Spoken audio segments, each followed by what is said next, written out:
F-15 eagles getting shot down, मतलब यार तीन जहाज गिर गए, 6 पायलट डाउन। सब लोग बोलते हैं भैया फ्रेंडली फायर हो गया। मैं ठीक है यार, फ्रेंडली फायर होता है, उसके अंदर कोई डाउट नहीं है, लेकिन क्या ये फ्रेंडली फायर था कि कुछ और था? नमस्कार, जय हिंद, जय Bharat and welcome to Def Talks. हमारे साथ हैं पथिकृत भाई, जिनसे हम बात करेंगे। सो पथिकृत भाई, मेरे पास दो थ्योरीज हैं। I don't know what your theory is. एक थ्योरी कहती है कि कोई डायरेक्टेड एनर्जी वेपन यूज किया गया है जिससे 3 जहाज गिराए गए।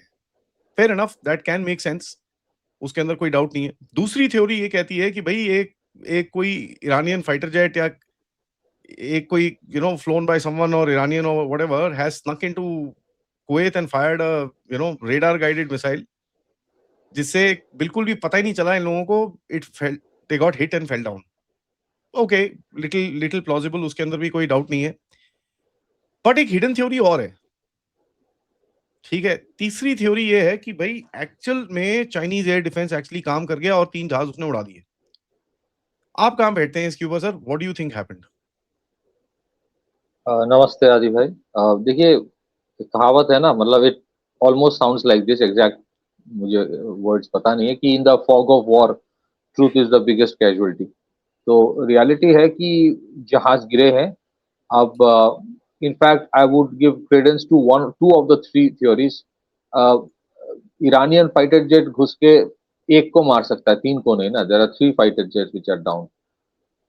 Secondly, yes, it may happen कि चाइनीज एयर डिफेंस सिस्टम को इन लोगों ने दो तीन बार चकमा दे दिया। तो हर बार चकमा देगा ये भी नहीं पॉसिबल है, तो कुछ किया होगा। But the third thing, let's understand, in this conflict American को काउंटर करने के लिए ईरानियंस को रशियंस ने बहुत कुछ दिया है। तो वो धीरे धीरे, अगर इसमें डायरेक्टेड एनर्जी वेपन भी है involve, that should not be surprising. Directed energy weapon systems हो सकता है। In fact one of the visuals जो दिखा, उसमें तो कोई इनकमिंग मिसाइल आके हिट किया वो तो दिख नहीं रहा था, because some kind of an explosion suddenly happened. वो सम एविएशन एक्सपर्ट्स में से better, but it did not appear to be, क्योंकि कोई अगर इनकमिंग मिसाइल आके हिट करता है, उसका ट्रेजेक्टरी, उसका वो सिग्नेचर थोड़ा थोड़ा अलग होता है। Anyways, but something has happened. अब इस समथिंग हैज हैपेंड में the easiest thing to say is, नहीं नहीं, ये ना फ्रेंडली फायर था, to bring down the flag. Flag कहते हैं ना, मतलब इतना गाली पड़ेगा, गाली तो पड़ रहा है। और सिर्फ कैजुअलिटीज ये 6 या 7 नहीं, there are casualties in other places also which is happening. Embassy embassy में जो अटैक कर रहा है ईरान, वहां पे कैजुअलिटीज हो रहा है। There are American casualties. Issue is कि अमेरिका, ये कैजुअलिटीज बढ़ने वाला है, and America never has appetite for long term war. कम से कम इन सिचुएशन में, एज ऑफ टुडे, जहां पे इतना सोशल मीडिया का प्रोलिफरेशन है, ये 2001 नहीं है कि जो भी दिखा दूं कोई चैनल में लोग मान जाएंगे। They don't have the appetite. So ये सारे चीजें हो रहा है, and fighter jets are down. देखिए, कुवैत ने फ्रेंडली फायर किया है, ये थोड़ा सा, मतलब हाँ, पैनिक सिचुएशन है, something can happen, that's not something completely can not be ruled out. लेकिन उनको वो जो सिग्नेचर्स होते हैं, you can literally make out it's an F-15। Iranians के पास वो वाला थोड़ी है। Something has happened, and another aspect of it is, देखिए, मैं तो I this is important to understand कि ईरान एक ऐसा देश है जिसके पास कोई फॉर्मिडेबल एयरफोर्स है नहीं। उनके जो फाइटर प्लेन से बहुत रूडिमेंट्री या बहुत पुराना है, कुछ अमेरिकन जो 1979 के पहले अमेरिका रख के गया था। Some Russians are there, some Russian fighter planes, but उतना भी बहुत ज्यादा कुछ नहीं। नेवी तो ना के बराबर है, वो बहुत सारे मिसाइल बोट्स है, but they don't have a formidable navy. लेकिन उसके बावजूद ये इतना मार रहा है। इट्स रियलिटी, मार भी रहा है, मार खा भी रहा है और मार भी रहा है। मार जो खा रहा है उसका वीडियोस ज्यादा आता नहीं है, क्योंकि वहां पे इंटरनेट रेस्ट्रिक्टेड करके रखा है, लेकिन मार दे भी रहा है। ये सारे चीज ये कर रहा है with the help of two things, there ballistic missiles, and number two, there loitering munitions. Without any air force, without any expensive, हमारे जो यहाँ डिबेट हमेशा चलता रहता है कि 5th जनरेशन कब आएगा, 6th जनरेशन आएगा। भाई, ईरान के पास कोई जनरेशन ऑफ एयरक्राफ्ट नहीं, दे हैव नो एयरक्राफ्ट, उसके बावजूद ठोक के रख रहा है। See, I am not trying to be a advocate of the Iranian regime. I am just saying the war as it's happening. Ballistic missiles, cruise missiles, and they have, as per certain Israeli media, उनके जो loitering munitions है, शायद जो drones है, उसके जो latest version जो Russians बोलते हैं उसको जेरान 2 तो जेट पावर्ड है। They have 80,000 of those, 80,000। आपको स्ट्रेट ऑफ हॉर्मुज को बंद करने के लिए 5 की जरूरत है, 10 की जरूरत है। पैनिक में इंश्योरेंस जो प्रीमियम इतना बढ़ जाएगा, सब बंद हो जाएगा। वही हो रहा है now. So this is not a war जहां पे अमेरिका जो कैलकुलेट करके आया था वो उस हिसाब से होगा। That's not going to happen. Casualties भी होगी and fighter jets will be there, some of them will take a hit, this is a given. Another aspect, let's not rule it out. ऐसा नहीं है कि जैसे जैसे कहा जाए कि आईआरजीसी अभी पैरेलली ऑपरेट कर रहा है। IRGC is not taking instructions from government of Iran, they are not taking instructions from the Iranian army, जो Iranian Islamic revolutionary guard corps है। ऐसा नहीं है कि आईआरजीसी सिर्फ ईरान में बैठा है, ऐसा नहीं है। They have spread out all across in the Arab states, और बहुत सारे जगह पे एक्सिस ऑफ रेजिस्टेंस जो कहा जाता है ना ईरान के, axis of resistance is not about Houthis, Hezbollah and Hamas only. ये जो इराक है, ये बहुत सारे और भी अरब स्टेट्स है जहाँ पे माइनॉरिटी शिया पॉपुलेशन है। इराक में तो खैर 50-60% इराक शियाइट पॉपुलेशन है। वहां पे they have created these elements, organisations. उनके पास अगर कोई एयर डिफेंस सिस्टम लेके गया है, some of them might be shoulder fired, that should not be surprising। अभी तो फाइटर जेट के ऊपर ही फोकस है, tomorrow it might be something else। So this war is going to get it's going to get dirty, and I don't know how much the American people, जिनको किसी चीज से कोई मतलब नहीं होता, 90% Americans don't even care about what happens to the rest of the world। उसको explain करना कि भाई ईरान का जंग जो है ना बहुत इंपॉर्टेंट था, ये बहुत मुश्किल है। So what you see is that Iranians will try to increase casualties of Americans ताकि back home ट्रंप के ऊपर पब्लिक प्रेशर बढ़ता रहे। That is what they're trying to do। बाकी भी चीजें हैं, वो क्रिटिकल एनर्जी इंफ्रास्ट्रक्चर हिट करके अरब स्टेट्स को के इकोनॉमी बर्बाद कर दो, that's another. They want to trigger a chaos and panic जहां पे लोग भागने लगे वहां से, जो एक्सपैट्रिएट वर्कर्स हैं। But they would try to hit wherever the Americans are to increase American casualties ताकि बैक होम ट्रंप के ऊपर गाली पड़े। और अधी भाई, इस तरह की जंग जब होता है ना, जहां पे अगर आप देखें they are trying to attack so many places of Iran, तो वो स्ट्रेटेजिक डेप्थ उस देश का इतना बड़ा है बिकॉज ज्योग्राफिकली सो बिग। ऐसे नहीं कि यूं गए और यूं वापस आ गए, जाने में टाइम लगता है deep inside the Iranian territory and back again. So there will be casualties. हो सकता है कि आप हमें जो दिख रहा है कि कुवैत के ऊपर जो कुवैत के एयर स्पेस में माइट बी बोला जा रहा है कि कुवैत के एयर स्पेस में इट मे और मे नॉट बी सो। हाँ, हो सकता है कि मोमेंटम में आ गया। पर्शियन गल्फ के ऊपर ही हुआ है, most of these are happening on the Persian Gulf. So things are dicey. Things are not as easy as the Americans have predicted. I don't know what predictions they had as anticipations. As of yet, आज when we are discussing, it is not, ये तो समझ आ रहा है कि Iran is not a Venezuela. तो उनको लगा कि वो कोई इलेक्ट्रॉनिक वॉरफेयर कर दूं, एक्वास्टिक वेपन यूज कर लूं और सब बेहोश हो जाएंगे और हम जाके ऑपरेशन करके चलाएंगे, बस that is not going to happen in Iran. Iran से आप न्यूक्लियर वेपन डिनाई करना चाहते हो वो करो, दैट इज फाइन। रेजिम में you have killed the supreme commander purely from military perspective, ये केस स्टडी है कैसे किया है, interesting. But that doesn't mean the regime changes, that doesn't mean everybody falls in line and कल से moderate हो जाएंगे। They have an Arsenal, they have built a very big Arsenal of missiles and drones. तो होगा, कुछ किया होगा। और आई रिपीट, रशियंस कोई छोड़ थोड़ी देगा। Russians will take a pound of flesh for what they have faced in Ukraine. तो इसमें अगर डायरेक्टेड एनर्जी वेपन सिस्टम्स आया यूज किया गया, that is not at all surprising. Back to you. Hey, that I actually agree with this, but the interesting thing is that ये जो पूरा इसके अंदर conundrum चल रहा है इस टाइम पे कि कहीं ना कहीं फाइटर एयरक्राफ्ट वो शॉट डाउन, ये वो and everything, when we see the pilots, they seem unfazed। ठीक है, होता क्या है when you get hit by a missile, you see the flight pattern, especially एक जहाज की, there are hard evasive maneuvers that are made। ठीक है, and these guys were low level। इसका मतलब ये है they were pretty sure of the airspace। ठीक है, they were pretty sure that there is no air defense in that region। they were pretty sure that भाई they are now on final approach or whatever, basically setting up for landing। I don't know where they were. जो Kuwait और Iran के बीच में एक gap है which is about I think 50 or 100 kilometers, which is the Iraqi outlet into the Persian Gulf. So if you need to have a S-400, you will need to have it next to the border right there, which is a little odd क्योंकि अगर वहां पर अगर आप रख रहे हो, it is जहां वो radar on होगा, it can be taken out very easily. I don't think Americans are that stupid कि they won't be able to pick up a bloody S-400 sitting right there. To me, it looks like some sort of a mobile truck or something like that, as you're saying, which is which is being smuggled to kind of send a particular message. Because ये तीन incidents हुए, उसके बाद there's nothing happened, and that doesn't mean the flying is stopped. One, the flying is continuing, the attacks are continuing. These three things went off.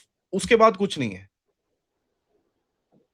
आप अगर middle east का map देखो तो कुवैत का जो प्रॉक्सिमेट बॉर्डर है that is with Iraq, और Iraq के उस रीजन में there is a very strong Shiite force, right. और आपका जो ऑब्जर्वेशन है दैट इज वेरी वैलिड, क्योंकि जब एक इनकमिंग मिसाइल होता है तो there is a panic mode में चला जाता है कोई भी पायलट, वो नॉर्मल है. वो पैनिक मोड में जब चला जाता है that he takes evasive manoeuvres लेता रहता है, एंड इट्स नॉट कि सडनली आके हिट करता है.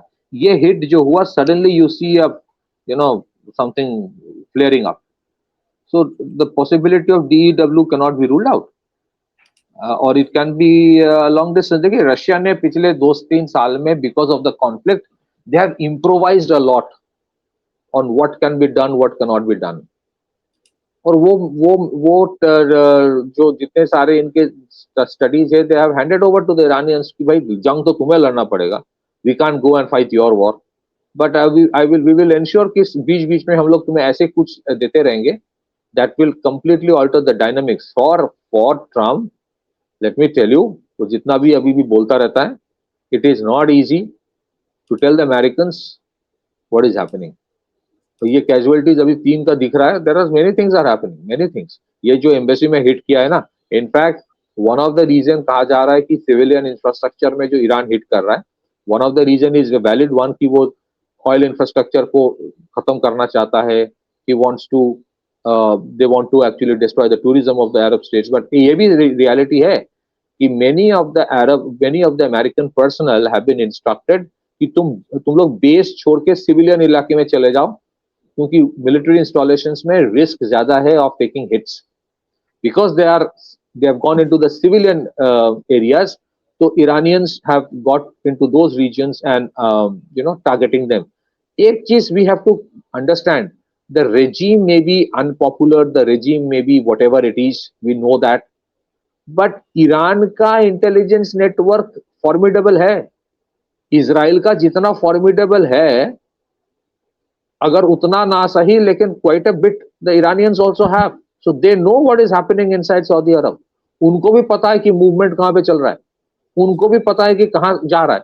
And here in where the Russians and the Chinese come in, here in what the Russians and the Chinese come in, क्योंकि Russian satellites and Chinese satellites, आपको लगता है कि वो फीड नहीं दे रहा है इरानियंस को? They are giving it. It is the Chinese and the Russians who are telling the Iranians कि बॉस कहां पे मूवमेंट चल रहा है. And they are not talking about heavy big time movement, क्योंकि एयरक्राफ्ट कैरियर के बारे में बोल के ज्यादा फर्क नहीं पड़ता, आपको सॉफ्ट टारगेट्स ढूंढना है. So they are going for the soft targets, जहां पे जिसको कहते हैं ना कि यू लोअर योर गार्ड, आपको लगता है कि यहां कुछ नहीं होगा. So exactly what you said कि भाई कुवैती एयर स्पेस में थोड़ा सा वो रिलैक्स हो गया कि अभी डेंजर से आउट ऑफ डेंजर हूं. सिमिलरली सिविलियन इंस्टॉलेशंस में गया, इनको पता चल गया. If the Americans can catch hold of any human movement का signature, the Russians can do the same. The Chinese can do at least to a great extent, not entirely, but वो भी कर सकता है. आपके सैटेलाइट्स, मिलिट्री सैटेलाइट्स होते ही इसके लिए. So that's what I said कि this is a war which is going to be very dirty, क्योंकि the Americans and the Chinese are Russians and the Chinese are gradually indirectly entering, जैसा Americans ने किया था Ukraine में. Americans ने खैर इससे ज्यादा किया था, but still the other aspect it, इसके बारे में ज्यादा बात अभी तक हुआ नहीं. I'm sure you may have talked about, but generally कोई बात नहीं कर रहा है कि भाई जिस दिन the Saudis and the rest start attacking and getting into the war on offensive mode, फिर उस दिन क्या होगा? When the Arab states, after taking so much of hit, when they go back and hit back Iran, फिर उसके बाद क्या होगा? And there is a history. These are not new things. History repeat itself बोला जाता है ना, क्योंकि एक तो स्प्रेड ऑफ हॉर्मुज वाला क्या है, पर्शियन गल्फ में सऊदीज, द कुवैतीज, द इराकीज, कतार, ओमान, सबका तेल वहीं पे है, वहां से जो पर्शियन गल्फ में एक्सप्लोर करके वो बेचता है, वहीं से जहाज से जाता है. Now there's a history of Middle Eastern wars going on for a decade.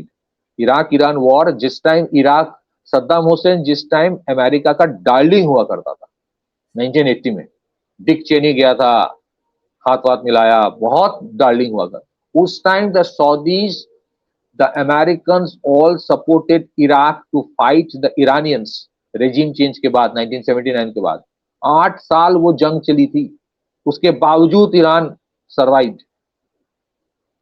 इसका मतलब ये नहीं कि जय हो ईरान बोल रहा हूं, I am just saying purely क्या है situation.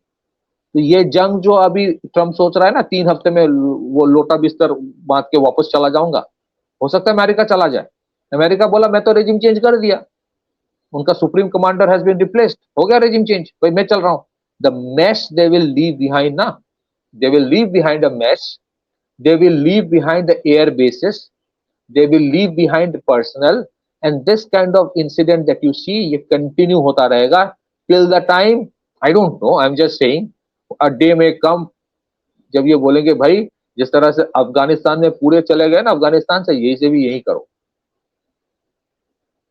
It's not going to be, it is not a binary war. और ये I think by now what the Iranians have done is, उसको पता है they are no match to the aircraft carriers of US, no match.